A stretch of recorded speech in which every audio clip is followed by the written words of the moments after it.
fomba hafandray miditra lalina kokoa zany tsika tamintsika mondeny religion dia nisy hoe premier communion saminy angamba 90% ny olona angamba nanao an'izany hoe premier communion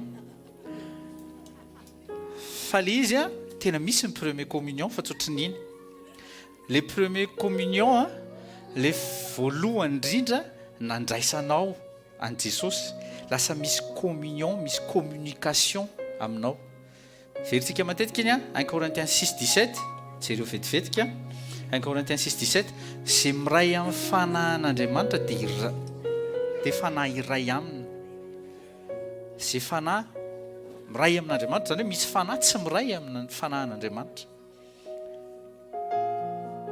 ao tsika ka ny communion mba meo anona kely anie taty Hortense mba meo vera sy corps sy sang anankiray ka ny zavatra nataon'Andriamanitra antsika tamin'ny alalan'i Jesosy dia ny rétablir izay réconciliation zay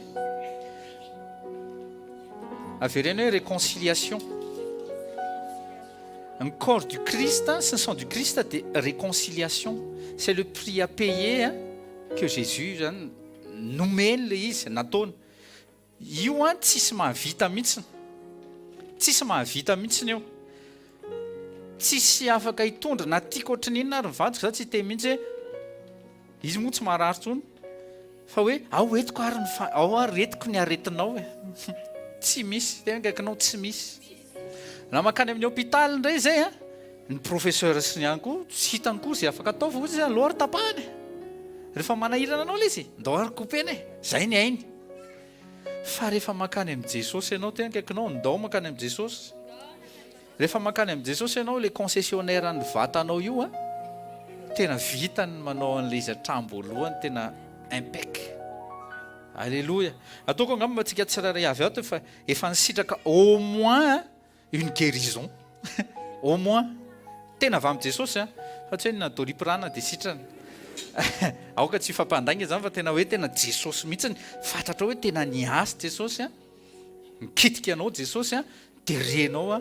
le fanasitranana ndao antsika resaka momba ny communion atao voatra ny titre kely izy ohatra ka zay mahafinaritra antsika 1 Corinthiens 1 verset 9 1 Corinthiens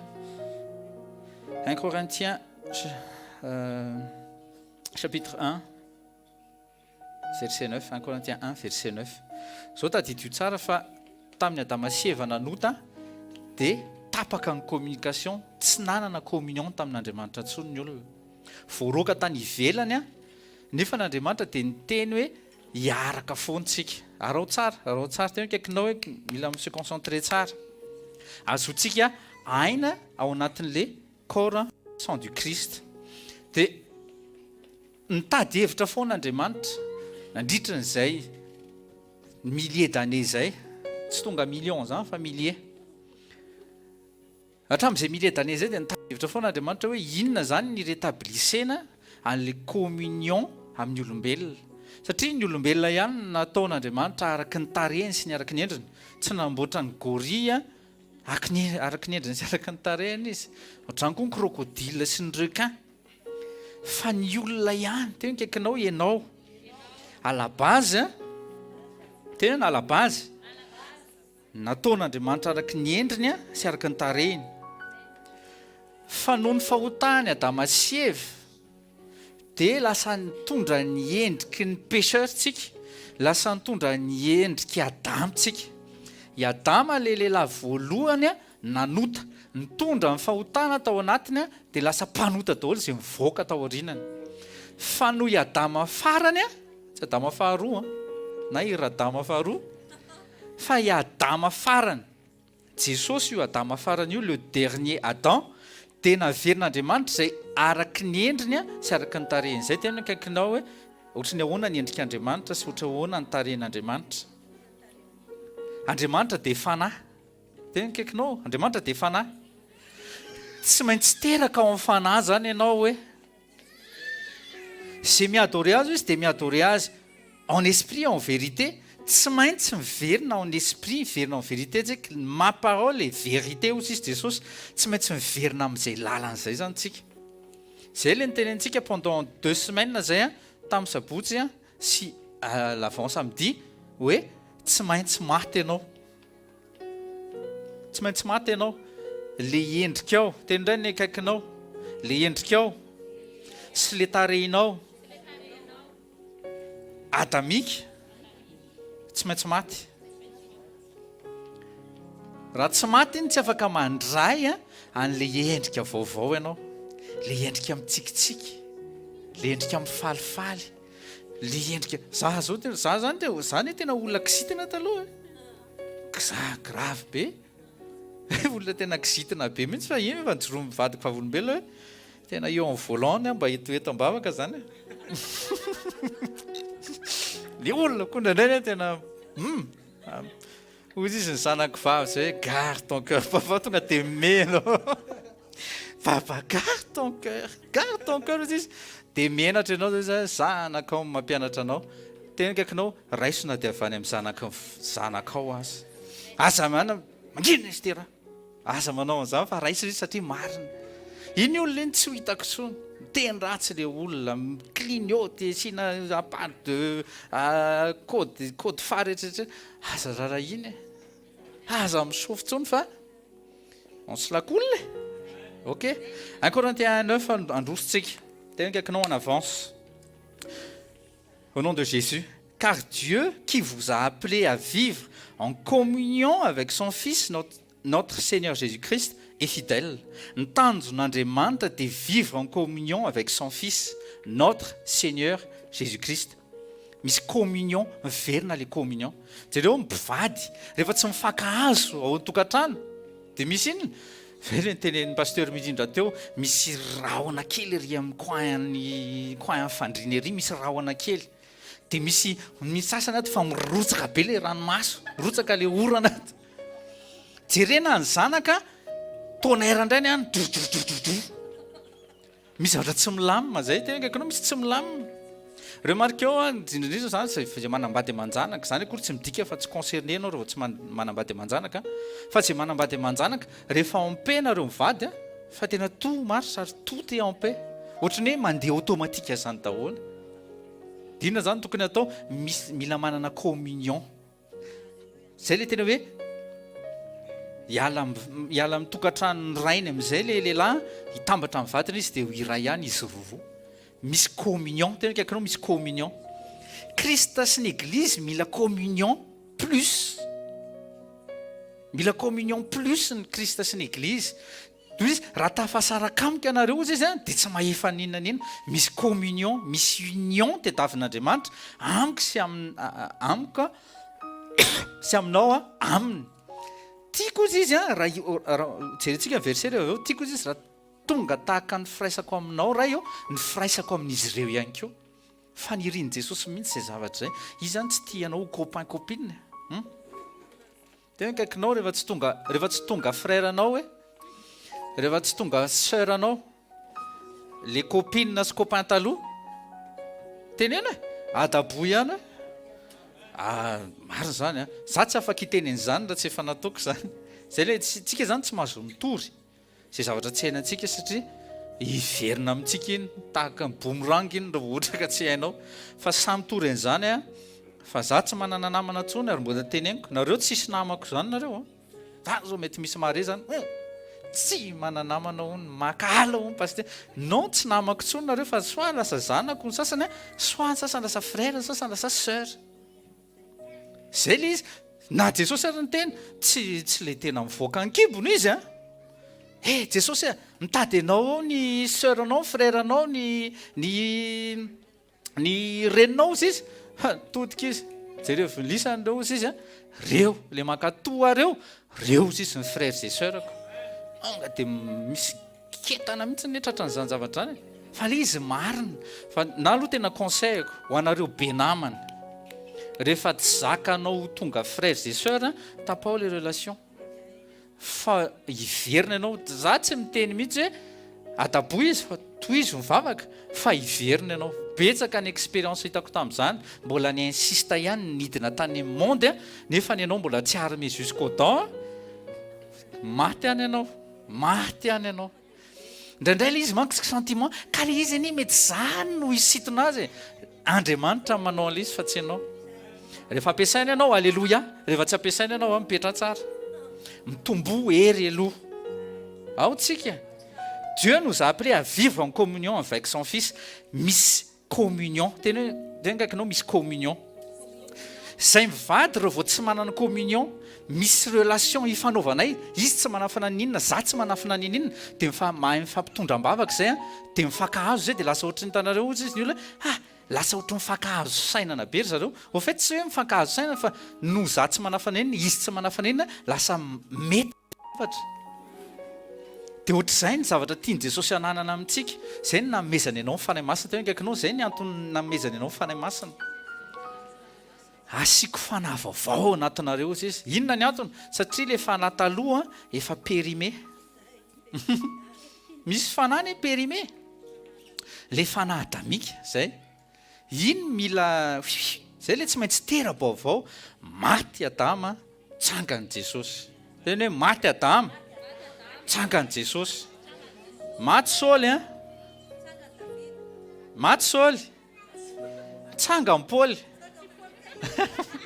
amen tsika zany tsy manao hoe ndraso Paoly Paoly efa manzita ny asany izy ao tsika nahazo appel commun tsika à vivre en communion avec le Fils de Dieu vivre en communion par la parole de Dieu vivre en communion par l'esprit du Christ tsy maintsy mila nananao zay zavatra zay mifampizarinareo mifankahazo nareo anatin'ny présence an'Andriamanitra ao anatin'le teny ianao sy ny ten'Andriamanitra mila tonga ray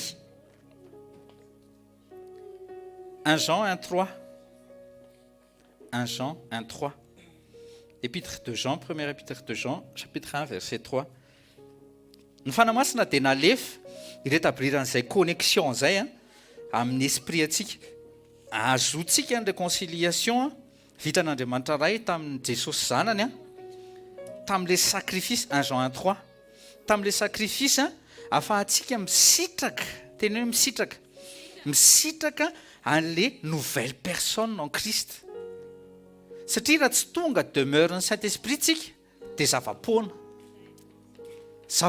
ny fiainana eto ambonity tanty raha tsy tonga demeure ny Saint-Esprit tsika aza tonga eo amin'ny fanatrehan'Andriamanitra ka mitady zay zavatra tianao foana reto aza mitady averiko ny tamin'ny question réponse omaly manzay tsy nahare fatako fa be da be ny tsy tao fa mba mampirisika anareo fa manampy anareo le izy tena je vous dis ho an'ireo zay fananao an'le émission moa mahita fiovana mihitsy ny zareo na ry zareo ary mita fiovana atao anatin'le izy zany tonton Eric mivady tonton Iandro mivady reny ry tonton Mika koa mbola ho avy efa manomboka tonga izy mivady mila tonga koa anao hoe mila misisika ry tatiniry izy koa nefa tany tatiniry izy koa nefa nanao tonton Rija mivady koa amen li zany misy connexion mila nanany ao tsika fanahy masina amin'ny rétablir izy 1 Jean 1:3 vakitsika au nom de Jésus oui ce que nous avons vu et entendu nous vous l'annonçons eo zao dia pasy anankiray tsy maintsy jerevantsika hoe ianao tsy afaka mitory zay zavatra tsy niainanao Jean dia miteny mihitsy j'ai vu j'ai entendu j'ai vécu koa zany le izy nous vous l'annonçons à vous aussi afin que vous aussi vous soyez en communion avec nous. Or, la communion dont nous jouissons est avec le Père et avec son Fils, Jésus-Christ. Tu veux les communions, afin que vous aussi, vous soyez en communion avec nous. Nous fomba fianonsena ny évangile de Jésus-Christ zany dia mba hanananao communion ao anatin'le assemblée. Tena kaikinao zay mahatonga antsika tsy maintsy mifampazaka. Jesosy tsy niantso ny tenany ho tongotra daholo na ho tokony tanana daholo fa misy ny sasany tongotra tanana maso sofina mba ho tonga tena bel homme sy jolie femme. Zany hoe corps parfait le izy corps parfaite tena hoe corps parfaite tsy ianao no misafidiny ianao hoe zany nga oka mba ho maso aoka mba orona fa izy mametraka an'le izy vakio tsara ny Corinthiens 12 rehefa tonga any an-tranonareo.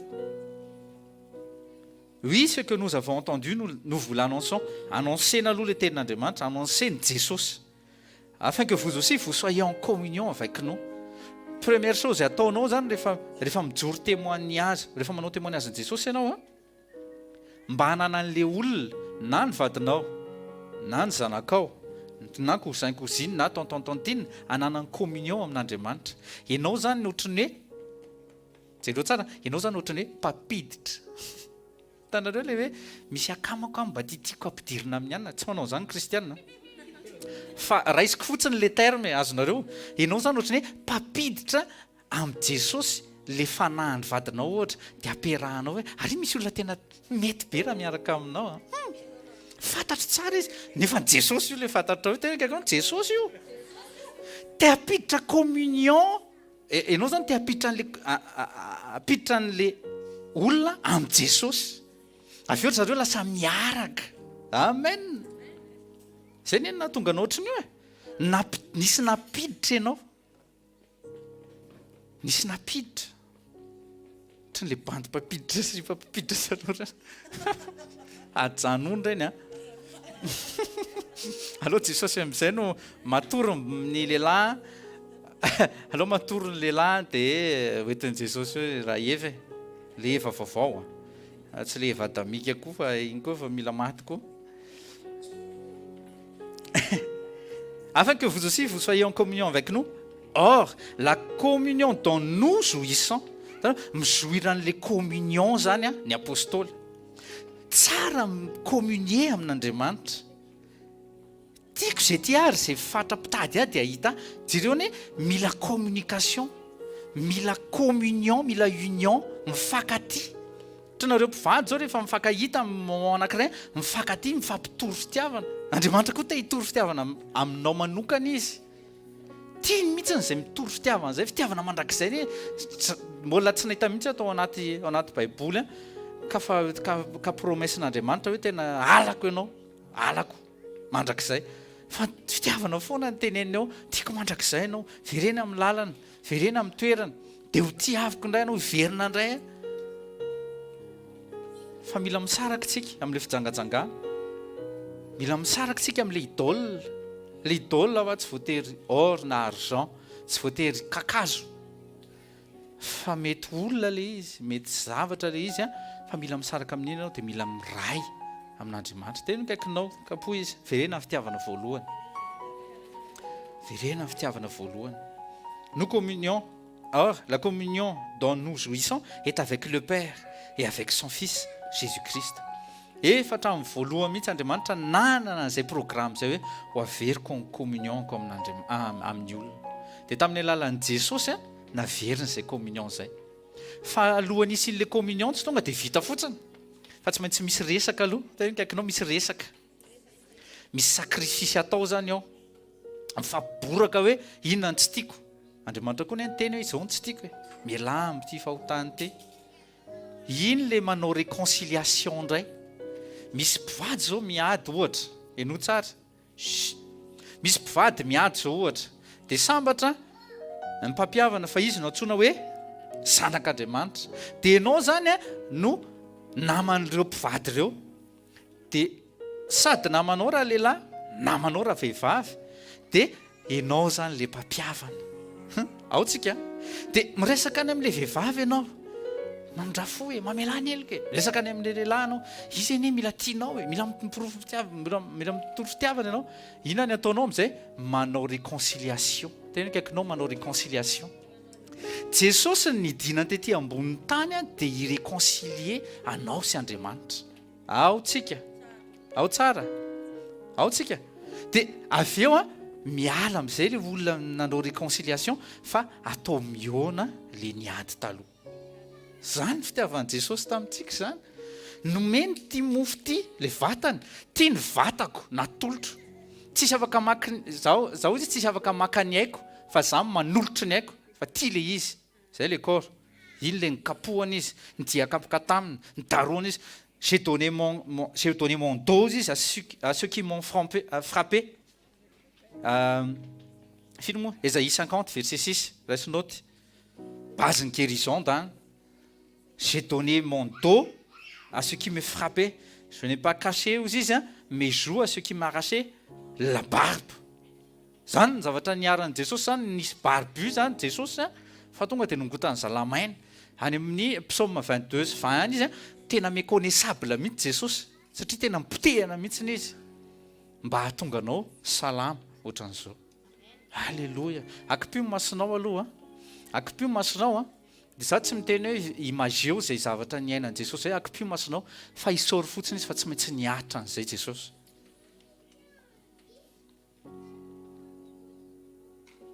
Jesosy eo misaotra fa raha tsy niaritra ianao nidaroka sy nikapoka efa ela nydo sy ny fahafatesana Jesosy.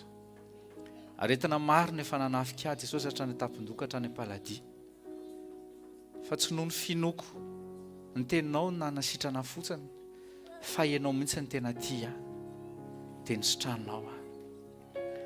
Misaotra Jesosy eo fa ny aretina tao Egypta tsy atao azo atsony sy ny ankohonako fa mino fa nidiakapoka taminao no nanasitrana amin'ny anaran'i Jesosy. Amen. Tanao mivavaka eno kely mivavaka ataovy tena miainga avy any anatin'ny fonao. Aza atao miainga avy aty amin'ny fisainanao le izy fa eo peritreretana ianao hoe wow zany tokoa ve niainan'i Jesosy hoe nisy barbe izy nianary nisy fotoana tamin'ny vao nanomboka nisy barbe any mba nanandrana ny epile tomany le épilation voaloha nefa ny anazy zany arrachement de la barbe mihitsy ny natao satria ny tanjon'ny satana tena niakarary an'i Jesosy faran'izay zokiny zay mihitsy faran'izay zokiny zany le velona farany ambony tika le faran'izay zokiny ao tsika niaritry Jesosy tena kaikinao niaritry Jesosy. Dia zao koa les enfants Maëlie stop Naël zao tadidio zao zavatra zao ary mila saintsaintsika. Ianao dia formen Jesosy tena kaikinao formen Jesosy ianao hitondra guérison ho an'ny hafa hitondra salut ho an'ny hafa. Tsy ianao hoe tsy ianao mpamonjy tsy ianao mpanasitrana fa fitaovam-pamonjena ianao dia fitaovam-panasitranana. Izay ny formenanao ato anatin'ity toerana ity ihany koa. Tsy mifantoka amin'ny olona anankiray tsika hoe tel ou tel a reçu l'onction. Oui, il y a l'onction fa toi aussi tu peux avec le Dieu tout-puissant qu'il est. Annoncions bonne nouvelle. Ataovy ny témoignage-n'i Jesosy tena kaikinao tsisy sekoly fianarana mitory-teny zany. Teneno izy ny fanahy masina mametraka ny teny eo am-bavanao. Vakeo Matthieu 10 Matthieu 10 manomboka verset 16 à 20 ngambany izay jereo zay Matthieu 10 verset 16 à 20 jereo. Fa ny fanahy masina mametraka ny teny eo am-bavanao fa ianao fotsiny mila manana audasy mijoro eo an-trehan'izao tontolo izao hoe Jésus est vivant. Ka zao tsika dia miannoncer ny bonne nouvelle maharaka taty. Tsika dia miannoncer ny bonne nouvelle ny évangile de Jésus-Christ ny témoignage ny tanjontsika dia mba hanana raisinao ty zavatra hananan'ny olona zao tontolo izao communion amin'Andriamanitra. Azavaiko le izy ao monde ny agriculture dia misy ny antsoina hoe greffe. Tsy haiko ao amin'ny ao amin'ny boky ny epitra misy resaka momba ny greffe fa tsy niraisiko noty le izy. Tsy ho ary ay daholo koa ny verset biblika fa mba lanceko le izy dia mba tedavitsika. Fa tsika zany tahaka ny ohatran'ny hoe vigne sauvage tsika dia mba ny vigne sauvage zany tsy miporte bon fruit. Vigne ihany tsika zany foto-boaloboka ihany fa ratsy le vokatra satria le Adam taloha mbola misy atsika. Misy zany le vokatra fa vokatra ratsy. Galates 5 manomboka verset 16 prenez note fotsiny. Fa avy eo Jesosy tonga mitondra ny évangile ao amin'ny Jean 15 izy nanazava izy fa je suis le saint époux izy et vous êtes mes sarments.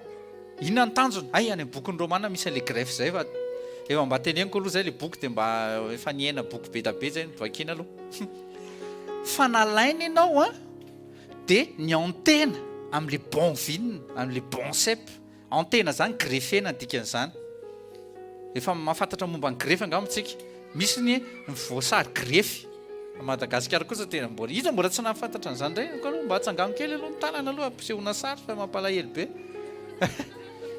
sérieux kosa le tena tsy mahafantatra voasary greffy izy sérieux baina mandarina greffy paiso greffy pomas kaki ara tondrala greffy zao ry papa pomas kaki pomme kaki ohatra dia jereo tsika zany le viny sauvage dia napetraka maman mba jereo kely zay verset zay azafady le hoe ny greffentsika mety tsy romana le izy fa tsy manenina fa mba niteny an'izay aloha greffentsika satria tsy miporter bon fruit ianao zany ohatra nahy manokana zao pendant 23 ans zany a tena ratsy mihitsy aloha oy tena ratsy hozy izy mamiodila teo hoe mahamenatra le izy fa tsy maintsy mijoro vavolombelona ianao mba hisotomanao ny olona hoe zany ratsy taloha fa vitan'i Jesosy mahatonga na tsara ohatr' zao Romain 11 alléluia Romain le izy kay nety mihitsy Romain 11 verset 17 andraso ary vakiny lo vakitsika tena kaikinao tia ianao Andriamanitra Romains 11, verset 17. Romains 11, 17, au nom de Jésus. Mais si quelques-unes des branches ont été retranchées, et toi, étant un olivier sauvage, tu as été greffé parmi elles, et avec elles, tu es fait participant de la racine et de la graisse de l'olivier. Alléluia. Ne te fonde pas aux dépens des branches, mais si tu te fondes, tu ne portes pas la racine, mais la racine te porte. Jesosy no racine, izy ny fotomboloboka, miporte anao izy. Tsy maintsy miray aminy ianao, tena kaikinao communion. Tsy maintsy manana union aminy ianao. Jean 14, Jean 14 manomboka verset 21, raisinao to fotsiny. Jean 14 manomboka verset 21, raisinao to fotsiny. Tiako zay tia ozy izy Jesosy koa fa zay fatrapitady dia hita mila ianao hoe te hanana communion tianao hoe ny réhabilitation en communion anao amin'Andriamanitra tedavy ao anatin'ny endroit secret izy tedavy ao anatin'ny teniny izy manambara azy ny teniny manambara ny sitrapony te hafantatra ny sitrapon'Andriamanitra ianao vakio ny baiboly pardon te hafantatra ny sitrapon'Andriamanitra ianao tsy misy hafa ankoatra ny famakianao baiboly te handeha araka ny sitrapon'Andriamanitra ianao ataovy izay asain'ny baiboly atao fa ombanao Jesosy ary manampy anao ny fanahy masina ao tsika 1 Jean 1:6 1 Jean 3 fa vakitsika 1 Jean 1:6 indray zao mananatra eto John 1 Jean 1:6 si nous prétendons être en communion avec lui tout en vivant dans les ténèbres nous sommes des menteurs et nous n'agissons pas comme la vérité l'exige de nous.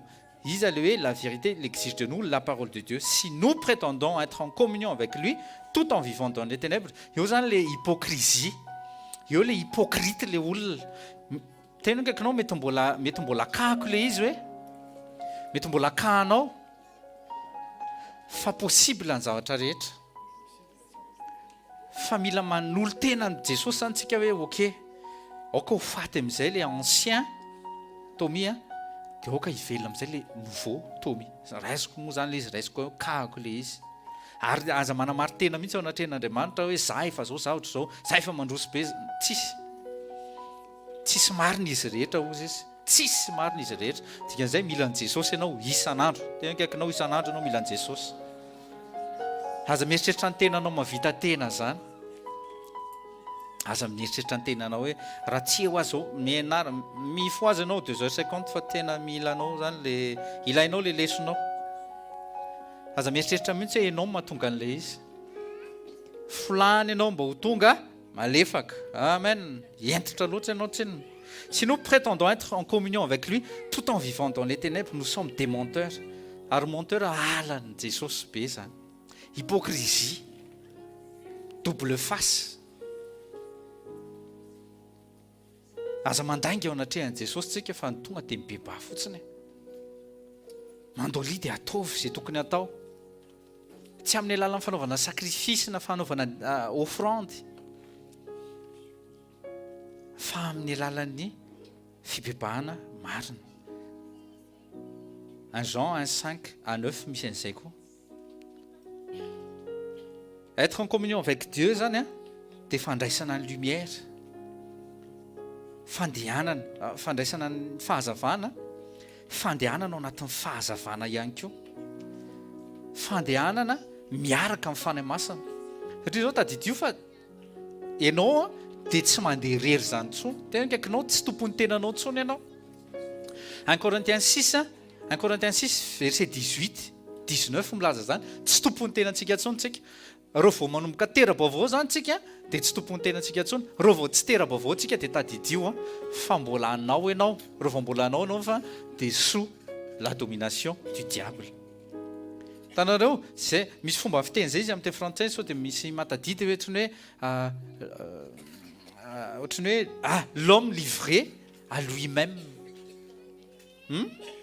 Zay izy l'homme livré à lui-même. Mbola miasa amin'ny fisainana izy ahoana ny atavoaka anahy, miasa amin'ny fisainana izy ahoana ny anasitra anahy za. Dia rehefa tafavoaka izy j'ai moi, tsy isy tsony ny il nouveau il, tsy isy tsy nahanana conjugaison mihitsy fa je daholo. Fa rehefa maty, tena kaikinao rehefa maty iny dia tsy tompon'ny tenany intsony amin'izay izy. Marina zany ho an'ny olona né de nouveau mahafantatra tsara an'izay ao anatin'ny fanahiny izy hoe tsy tompon'ny tenako intsony ary marina zany. Le tsy tompon'ny tena ka tsy le miteny hoe tsy za intsony mivelona fa Jesosy mivelona, tsy reny. Fa fahafantarana mihitsy ny hoe tena marina le izy, tena oui. Ka ndraindray manko ilay izy mpilivava azonareo, ndraindray ilay izy mpilivava fotsiny, tsy atsy mivelona fa Jesosy mivelona tantato. Dia nefa avy eo rehefa jerena ny fihetsika sy ny fiteny tsy mandeha amin'ny zelony, tsisy mandeha amin'ny zelony le izy. Marina anie zany. Fa izy zany le velona. Rehefa le manaonao foana iny ianao, iza le velona. Ianao anie zany dia efa manao bilan tenanao hoe misy zavatra tsy norme izy zany. Jesosy tena mbola misy tsy norme izy zany. Dia ina indray nataonao nampiseho amin'ny fanahy masina indray tranga ny zavatra iny mba hahafahanao miregulariser ny fiarahanao amin'Andriamanitra. Za zao tamin'ny vao niaraka izay mivady, tsy tonga dia anfantatro daholo ny toe-panahy, ny toe-piaina, ny toe-pony, fa au fur et à mesure nandrosa fantatra hoe aika ty zany tena tsy mba tiany mihitsy ty. Ty kosa kaka tena reviny be mihitsy, dia le reviny foana no tena ataoko. Fa le tsy tiany ataoko izay tsy mba halatsaka azy ao anatin'izay. Tena kaikinao ianao tsy super femme, sady super homme, fa mianatra ao amin'ny tompo. Sao dia avenareo efa tena perfecta be daholo ny couple pastoral rezy. Tsia, mianatra isan'andro isan-tsegaondra, mianatra mity azy, izy mianatra manaja, za mianatra mity azy. Tsy hoe efa ampy izay rangaha, raha manamoro ampy izay. Mila manome plus foana dia mila tara amiko foana izy isan'andro. Marina zany. Dino moa lefa teny antsika hoe tena mijoroa tsy vehivavy miteny fa zana dia efa SMS ny côté azy. Misy tsy samy teny an'izany fa za mahasamy teny noho ny vavaka ataony ihany koa ka sorako an'i Jesosy. Teo aho zao niteny taminy maman za hoe tombavaka be dia izy fa fina indray nataonao za tsy misy inona nataoko aho fa hoe tombavaka continue fotsiny aho mitondra mbavaka anahy satria reko le herin'le vavaka ao.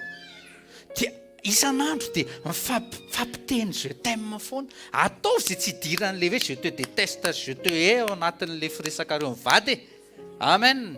Ohatr'izay ny tiany Jesosy atao aminao, tsy te hivoaka eny am-bava mihitsy le hoe miala amiko ry mpanao meloko, tsy te hivoaka eny am-bavan'i Jesosy zany. Tsy tiany hivoaka eo am-bavanao, eo am-bavany zany zavatra zany. Nefa ndray andro any ho an'ny olona sasatsasany fa tsy tsika anie au nom de Jésus miovitsika ok. Tsika le teneny midira aty, avy aty ry malalako, présenteny amin'ny ray mihitsy ke tena c'est mon épouse. Iza ny tsofaly amin'izany? Te ho zany ve tsika? Te hahita ny tavan'ny ray ve tsika? te hita ny tavany ray tsika aloro mitsikitsikera ro vao romoromotra dia mahita ny tavany loatra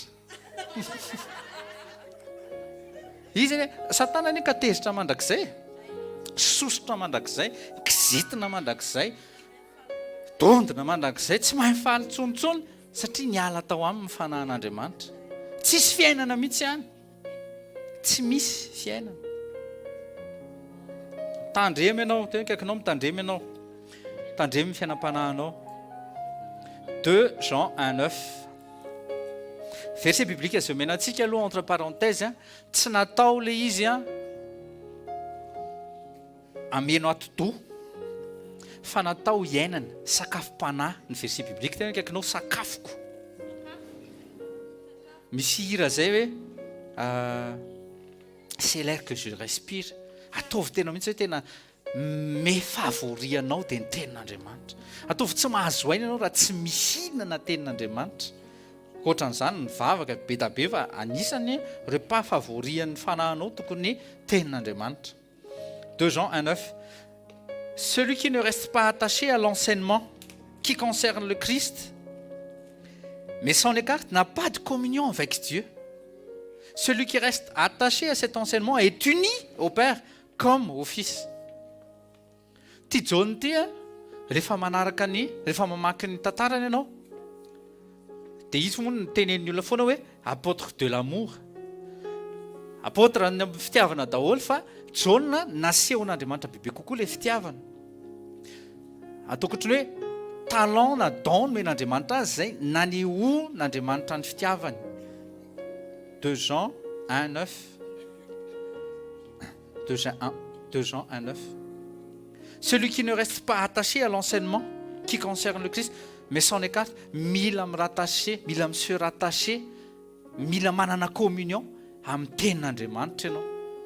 Sanandro ianao zany zay mahatonga antsika fidirana 4e veille zany hoe fidirana firosoana amin'ilay andro manaraka amin'izay dia mila se connecter amin'ny tenin'Andriamanitra miaraka amin'ny fanahy masina antsika ny bergerie ny troupeau an Jesosy miaraka mihina-kanina mameno vavony mba handehanana amin'ilay journée toute la journée dia tsy reraka ianao.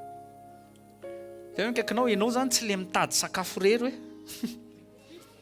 fa omena sakafo efa vonona efa nandeha teo koa izay zavatra izay.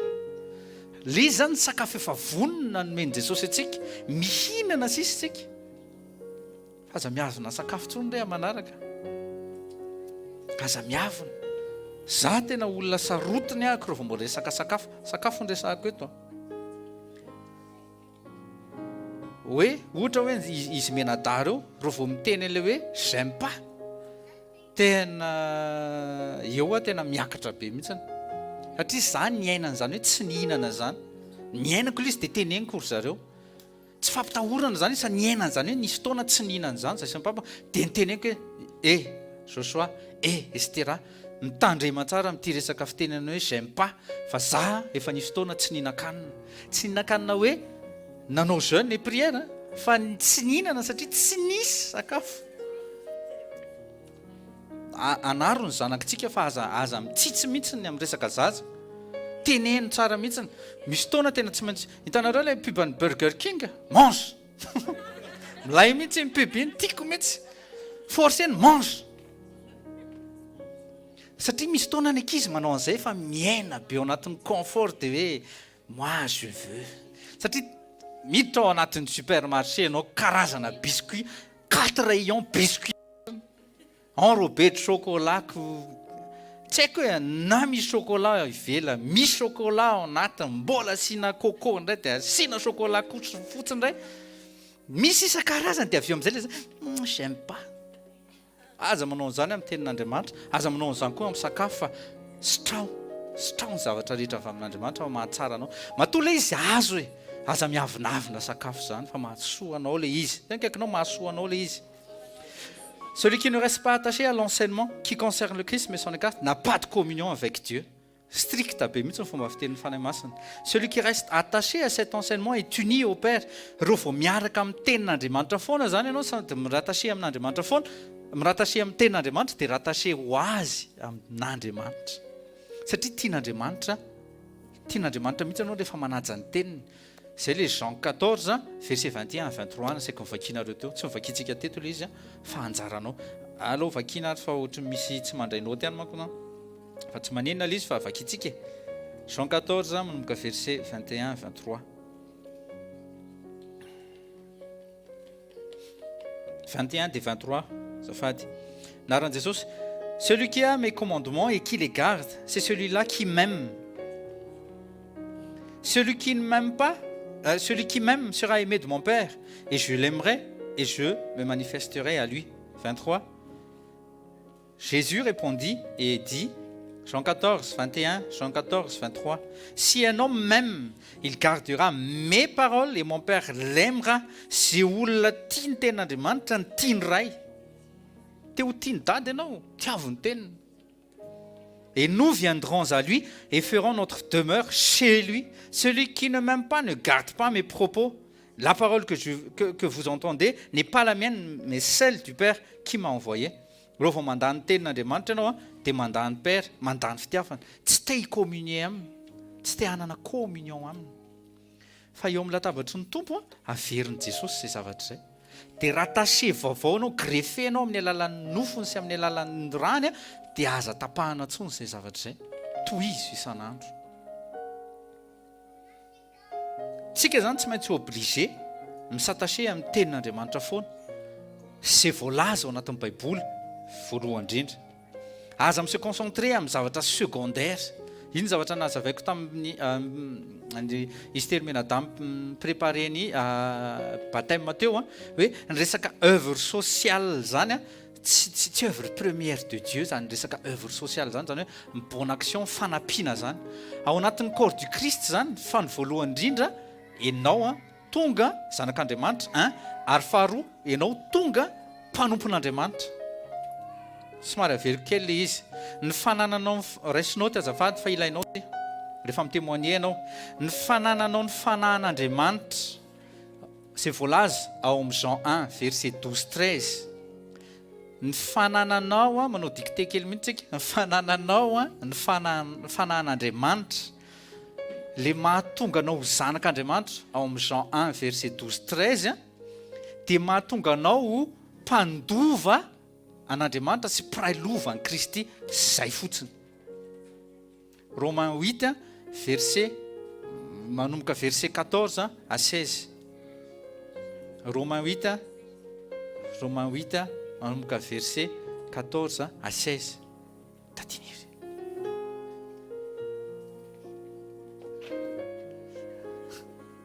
Ao tsika. Fa kosa rehefa miresaka royaume de Dieu amin'izay tsika. Teo zany fandovana ny ciel teo ngaikinao zay le fandovana ny lanitra ny ambony zay. Héritagenao le any. Fa momba ny royaume céleste indray le mpanjanaka ety ambony tany. Jesosy ny leader. Izy ny capitaine fa tsika serviteur. Romains 8 manomboka verset 14 à 16. Dia eo indray tsika mila ny fandrakofana amin'ny fanahy masina. Mila n'le baptême de feu. Ny fanahan Jéhovah ny amiko. L'Esprit du Seigneur est sur moi. Tsy en moi, fa sur moi. Le en moi zany je deviens fils de Dieu. Fa le sur moi je deviens un soldat du Christ. L'Esprit de Dieu est sur moi. Zay ndray Lucas 4, 18. Anina? Anafaka hitorony teny somafaly. Anafaka ny reo zay prisonnier hiteny hitondra délivrance ho an'izay prisonnier dia hiproclamer libération ho an'ny captif, hitondra guérison. Ao tsika tsy akta ny zanak'Andriamanitra zay fa akta ny mpanompony Kristy. Ka ny œuvre sociale secondaire fa ny œuvre première ny Jesosy dia zay ny église du Christ. Tsy œuvre humanitaire no mpanantsona azy fa sauveur des âmes. Sauveur des âmes. Ka ny azo nyvanikolakana alohan'ny œuvre humanitaire. Manao mety tsy tsika eto fa ny Madagasikara manao dia tadidio tsara fa tsika dia natao iforme. Misy fanoharana zay filma ny etoman'le izy a tsy maninona mihitsiny a fa azona lesona le izy filma ny andohan'le izy i kapitaine Amerika tsy maninona mihitsiny afaka mijery filma ny ianao e zavatra ohatran'ireny kapitaine Amerika préciseko tsara mihitsiny tamin'izy nahazo an'le pouvoir voalohany indrindra aloha tataraiky kely le izy en 2 minutes dia vita tsy mila mijery tsonona rehefa en 2 minutes dia vita ny film izy bande frileux kely sady fo izy a mahi fa nisy scientifique hoe manana potion zany a hoe mahatonga azy lasa grand costaud zany dia rehetra fa Tommy Lee Jones moa zany le capitaine tamin'izay dia izy a tsy le olona ohatran'dry abiana dabany dia davany satria reny zany le costaud be dia tonga dia le bevava be fa ndre mandeha zay nitestena ny audace dia nalainy Tommy Lee Jones le grenade fosque le factice na tsipiny le bokina be rehetrarehetra sauve-qui peut nefa eo ampovoan'ny légion zany a fa le kozatra kely sy fo kely ny tonga dia nitsoraka teo ambon'le izy tena je vais vous sauver aussi izy dia tonga dia ozy izy Tommy Lee Jones io ny fidina io no atao zay audace zay ny tediavin'i Jesosy koa c'est le Davida zay za tena sura fa olona mahafantatra baiboly le zalana noratra iny fa tsy haiko aloha fa ohatrany manana an'izay zavatra zay a zany mahita an'le izy ohatrany ahitany abiana daba sy Davida dia avy eo a natao teny rehetrarehetra zany ny audace zany efa nananany fa le corps sisany tsy nananany dia nomena azy le corps tena kaikinao rehefa manana audace ianao a hoe minony Jesosy omeny anao koa le puissance amen tanareo zay ny mahatsara ny fiarahana amin'Andriamanitra fa tsy maintsy manana an'le cœur aloha ianao tena hoe te hanafaka ny olona ao anatin'le te hanala ny olona ao anatin'le prison ao anatin'le addiction ao anatin'le fatorana zay ianao vao omeny an'le puissance fa ny olona onction donne-moi l'onction tsy hanao nininona le izy fa avy eo je suis no hiteny zay le tsy tian'Andriamanitra mihitsy tena kaikinao alan'izay le andeha hanao armure fotsiny avy eo re tsy niaiky satria lasa ny leaderany dia avy eo a capitaine Amerika tsy tadidiko ny tena anarana moa zany ao anatin'le film fa capitaine Amerika avy eo izy lasa nandeha nakany amin'ny camp allemand izy rery a tamin'ny voalohany izy rery fatany fa tsy vita ninina izy niditra tao anatin'le camp allemand izy a namoaka olona centaine aloha no navoakany dina ny nataony nentiny tany amin'le camp any Amerika zany a camp any allié moa zany fa tsy Amerika rehetra fa camp any allié rehetra zay contre ny Allemagne tamin'izany a nomena akanjo nomena sakafo nasaina natory nikarakara tena niformena aloha tena kaikinao formena aloha rehefa vita ny formation ndao amin'izay azonareo amin'izay le formation azonareo amin'izay ny ozy izy Jesosy raha izy Matthieu 28 verset 19-20 raha isitsika aingana ane Matthieu 28 verset 19-20 tsika zany ohatrany capitaine Amerika film fa tsika moa tsy ohatr'izay fa mbola plus ny tsika satria Jesosy Matthieu 28 19-20 allez donc au nom de Jésus allez donc dans le monde entier faites des disciples parmi tous les peuples Jesosy tsy niteny mihitsy hoe omeo sakafo omeo akanjo bien sûr misy an'izay toroteny zay ao hoe ampiakanjoy omeo sakafo omeo rano fa voalohany indrindra vao nitsangako velona izy allez donc faites des disciples ao ve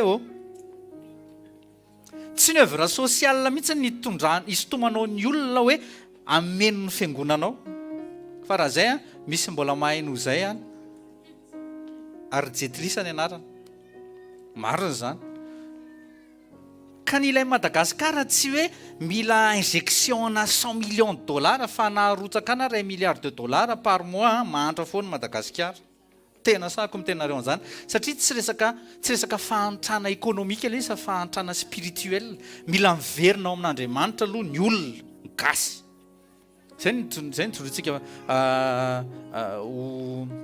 ho garde côte spirituel Madagasikara tamin'ity fividianana ty satria be loatra ny olona mitady raha tamin'ny andron'ny Obama moa nare an'izay raha i Obama zao mitondra Madagasikara tsy ça sert à rien tsy ny politika ny Amerikana mihitsy no entina dia hoe ça va prospérer be miplante koa Obama raha tonga satria tsy resaka fisainana tsy resaka vola le izy fa resaka fanahy mbola ao anatin'ny gasy sy mbola eo ambonin'ny Madagasikara zay esprit tamin'ny andron'ny colon zay. Rehefa miady tsika mitondra-bavaka io esprit un colonisateur io vonoy edivo fa matsiaro am-bavaka Madagasikara ianao. Ka zao, allez donc dans le monde entier, faites des disciples parmi tous les peuples. Jereo tsara, faites des disciples. Ahoana anaovana azy? Baptisez-les au nom du Père, du Fils et du Saint-Esprit et apprenez-leur à obéir tout ce que je vous ai prescrit. Zay ny antsoina hoe mifidirana anaty école, mianatra, nampianarin'ny kapitany Amerikany ady daholo retsy. Ohatran'izany koa zao entre parenthèse ohatran'ny hoe Robin des Bois koa nampianarin'ny tifitra daholo aloha le paysan rehetrarehetra satria nalain'le rangahy daholo le olon-dratsy tadiditsony raha le olon-dratsy tamin'izay ny fiadiana rehetra fa angady sy râteau reny no meny satria hoe rehefa miasa nareo dia za manaka-reny zay ny anazy fa tsy maintsy namorona flèche sabre etretrehetra dia nampianarina aloha teny kaikinao ka ianao zao ampianarina maiza mianatra ampianarina ianao mampiasa verset biblique ampianarina ianao mampiasa verset biblique ampianarina ianao faire face amin'ny Satan, faire face amina certaines Goliath, certains types de maladies, problèmes. Bakeo indray ny juge 3 rehefa anetrana tsy mivonon'Andriamanitra teo anatrehany Josué daholo ny fahavalon'ny Israely, sinon lasa facile, tena kaikinao lasa facile le izy. Fa fananian'Andriamanitra najanona mihitsy ny 5 royaumes mba ahaizany zanak'Israely rehetra zay tsy nahafantatra an'le guerre pendant les 31 royaumes be zao nasiany 5 restants hoe tanan'Andriamanitra le izy fa tsy zalahy mihitsy. Manetreteny tena kaikinao manetreteny. Dia hoy izy Jesosy Matthieu 28 verset 20 et voici je suis moi-même, tena kaikinao il est lui-même avec moi chaque jour jusqu'à la fin du monde. Fanimpanantenan'i Jesosy zay fanotronana zay, je suis moi-même avec vous chaque jour jusqu'à la fin du monde. Isan'andro, tena isan'andro. Isan'andro anao dia tsarovo ny rany latsaka tamin'i Jesosy sy ny diakapoka tamin'i Jesosy mba hahatonga anao tsy hanaonao foana intsony. Isan'andro, tena kaikinao isan'andro. Psaume 119 verset 9 na verset 11. Verset 11. Isan'andro, isan'andro. Akino amin'i Jesosy, ianao no alpha Jesosy. Lasa zao, mody indray ianao no omega. Ianao no arofanina. Ianao no akaviako, ianao no akavanako. Tsy ampy ahy Jesosy eo ny anjely zay ny rahanao, zay manodidina fa ianao le miaraka amiko mihitsy ny tedaviko. Alleluia. Izany tsara, manana garde du corps sa manana an'le tena tompony. Allo le tompony le te. Allo le tompony hery tsy fahefana miaraka garde, fatako fa mavita mahery ny ange de Dieu fa loko miaraka amin'ny tompo. Ka zao on est ici pour faire des disciples. On les conduit à la repentance, à recevoir le salut, on les forme, on les enseigne pour être des gagneurs d'âme. Midélivrer ny olona, migerira ny olona fa tsy manabe tare fotsiny.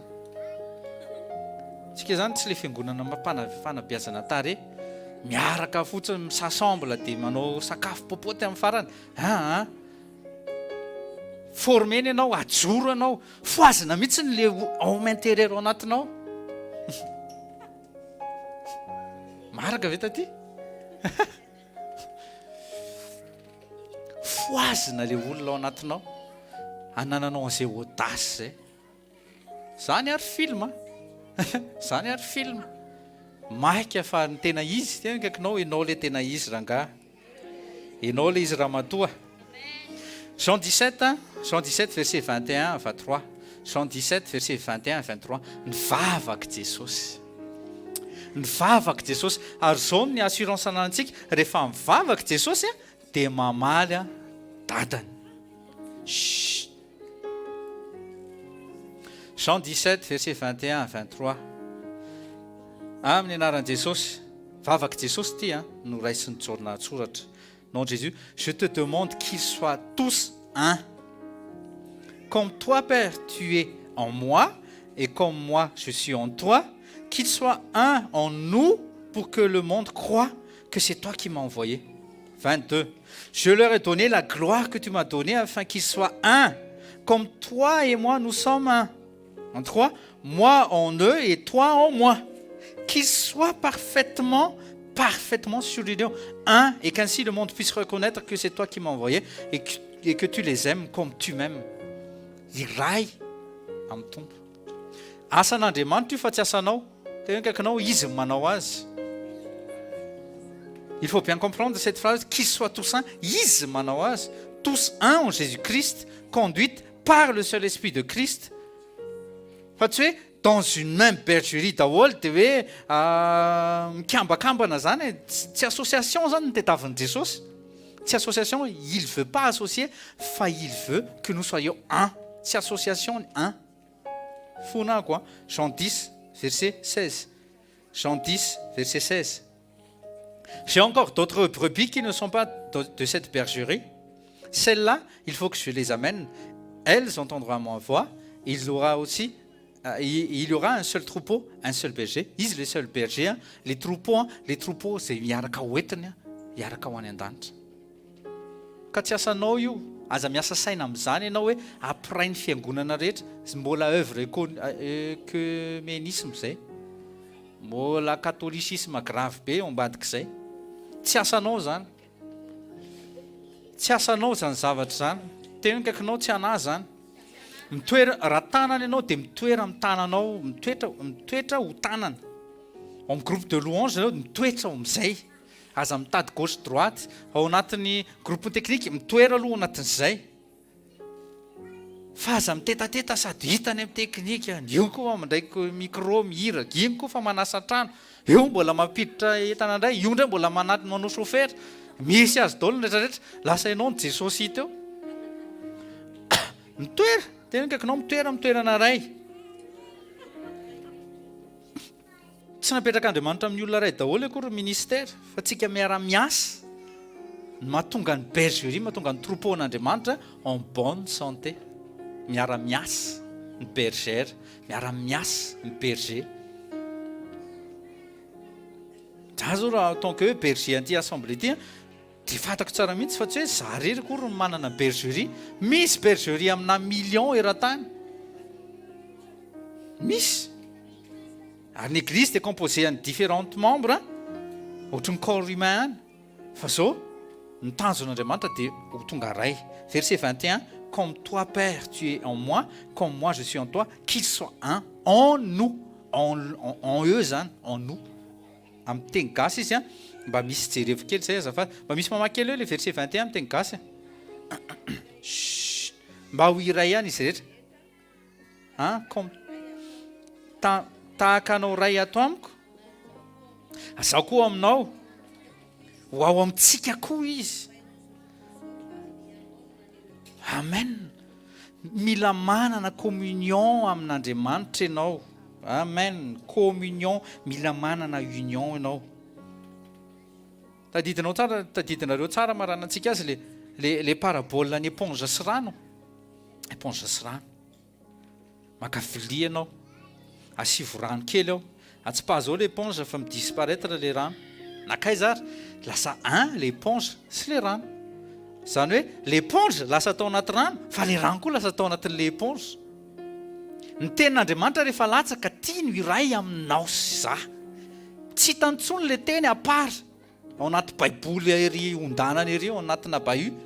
Fa tia le marina resaka, tia le teny ho hitany ao anatinao. Vao mihetsika taty, vao mihetsika tanton tonga dia hoe iny le teny dia arahan'Andriamanitra maso. Zay le Andriamanitra momba antsika sy manotrana antsika, miaraka amintsika mihitsy izy. Tsy mandao anahy irery izy satria za manao an'izay sitrana. Mandraka arivo izy Jesosy. Tanjony zany tena kaikinao tanjoko izay. L'eau est dans l'éponge, l'éponge est dans l'eau. Zay mahatonga azy miteny hoe lui et son père nous sommes un aussi. Jean 10 30 koa misy an'izay. Aingana marana fotoantsika. Jean 10 30. Jean 10 30. Efa nijoroko fahavolombelona anareo ty na lahelo be zay mivady tamin'izay. tamin'izay freebox dia misy an'ilay enregistrement apetraky ny olona reny dia tadidinao iny dia nisy pasteur évangélika zany invitena télé arabe musulman dia ozy izy le zareo eo le grave be reo fa tsy ampy verset tsika koa sy fahalalana ny ten'Andriamanitra connaissance ozy izy le imam ary tena efa piège le izy au fait na lahelo be zay tamin'izay ty nampalahelo le olona izy moa zavatra efa vita fa tsy hoe en direct ka hoe mitondra ambavaka moa zavatra efa vita le izy montrez-moi ozy izy le imam verset anankiray itenenan'le Jesosynareo hoe zasy Andriamanitra dia iray nefa tena io Jean 10:30 tonga dia mitapina ny dômo zany raha nanana an'io verset fa malheureusement pasteur anankiroa zareo dia eraky ny studio musulman daholo dia lasa fimezana be nampalahelo be zany le ka tamin'izay za tsy miteny hoe tsika amin'ny favy be zany fa iomananao zany tena kaikinao mety ho tratra amin'izany koa ndray indray androany za koa mety ho tratra an'izany indray androany mety mipanika zay mahatonga antsika mihinana teny foana mba tsy hoe rehefa tonga amin'izay Goliata dia au lieu de mamoaka sabatra dia bagety no avoaka toran'lefina be vao tonga zay marina zany ka satria rehefa mikropaka rehefa mikropaka ny olona dia zay le nitenena teo iza atao anaty kizitinana no nahita solution zay sy pasteur Mizina teo tsy mindana aloha calme dia mivoaka le solution avy eo Jean 10:30 miara-mamaky tsika moi et le père nous sommes un zasy ndray dia iray ihany iray ny dikan'izay iray communion tena communion la volonté de Jésus-Christ zany tamin'le nivavaka tamin'ray izy hoe alatsao le fanahy zay mampiray aminao mba hahatonga an'izy ireo ho disciple zay le tena conclusion alléluia ao tsika tsangantsika maky an'ity teny ity 2 Corinthiens 13:13 tonga dia mizara itaty narindra sy tonton mamy taty Liliana mba mandray relais kely ataonao ngamba taty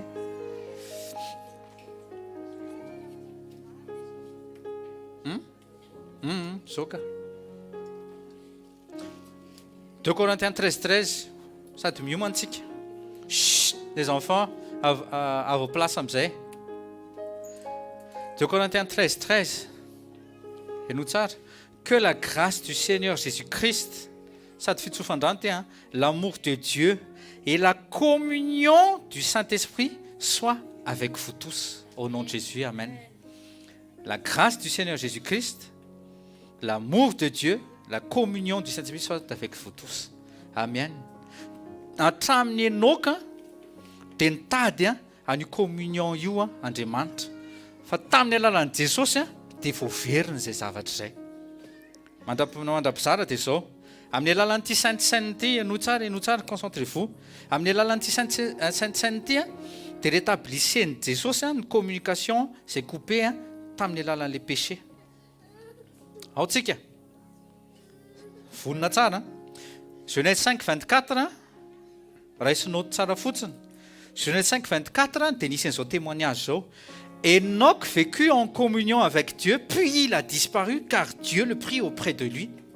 averiko Enoch vécut en communion avec Dieu puis il a disparu car Dieu le prit auprès de lui tian'Andriamanitra tsika ho raisiny eny aminy Dieu veut nous prendre auprès de lui fa ozy izy Jesosy Jean 14:6 nul ne vient au Père que par moi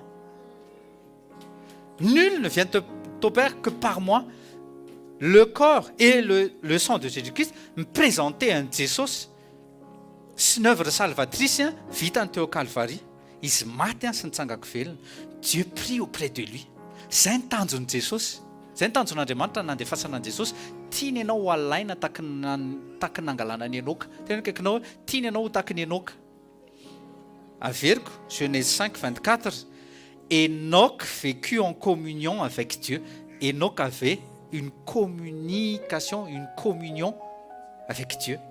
Puis il a disparu.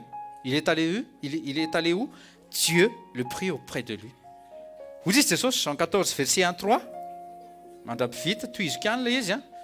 Tonga dia vakiko. Jean 14, verset 1-3. que votre cœur ne se trouble point, croyez en Dieu et croyez en moi.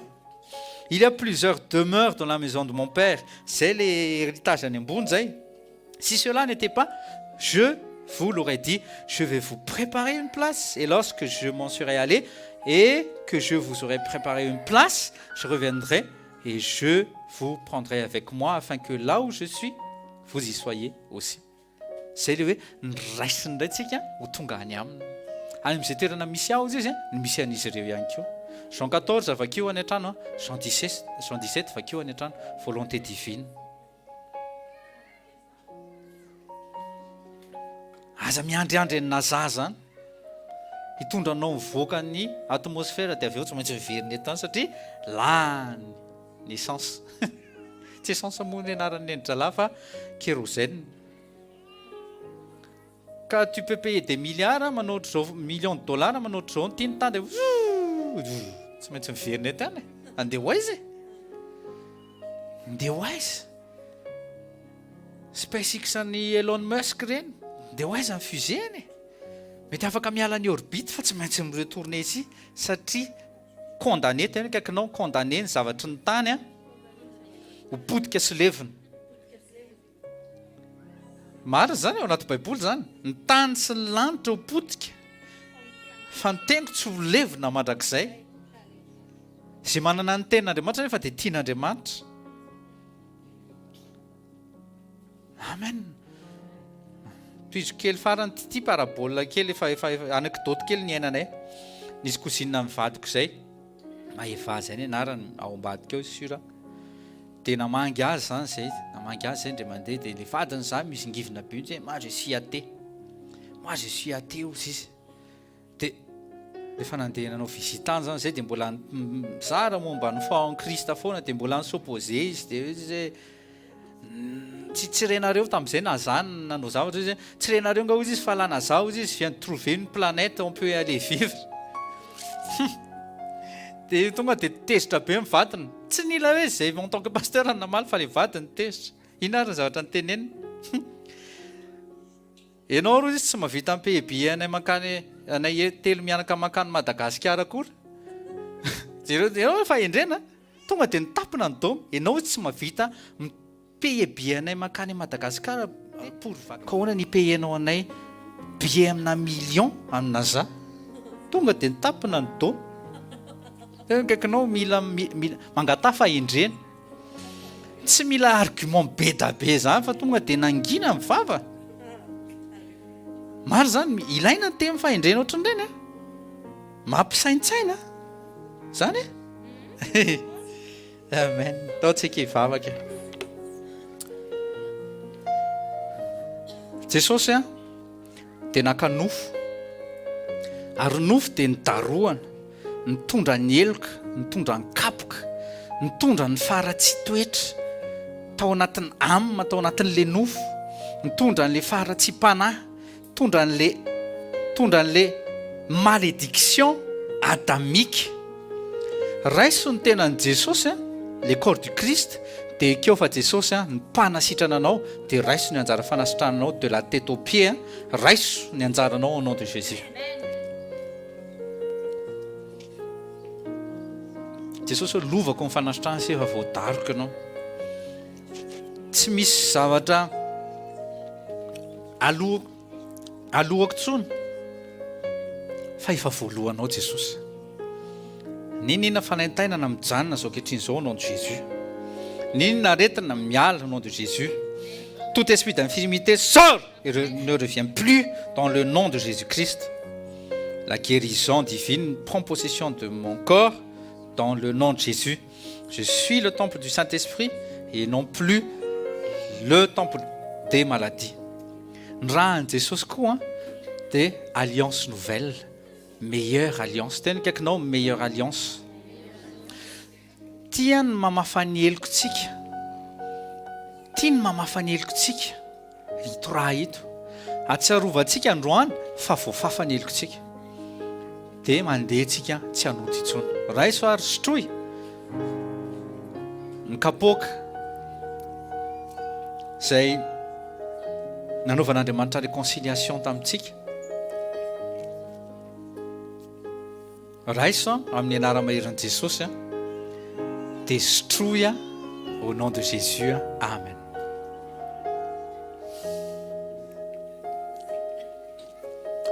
Saotra Jesosy io fa lasa mahay madena aminao zahay no ny corps sy ny saonao izay nysotronay sy nohaninay dia lasa mahay madena zay, lasa tonga zanak'Andriamanitra zay, mpandovan'Andriamanitra zay, mpiray lova aminao Kristy.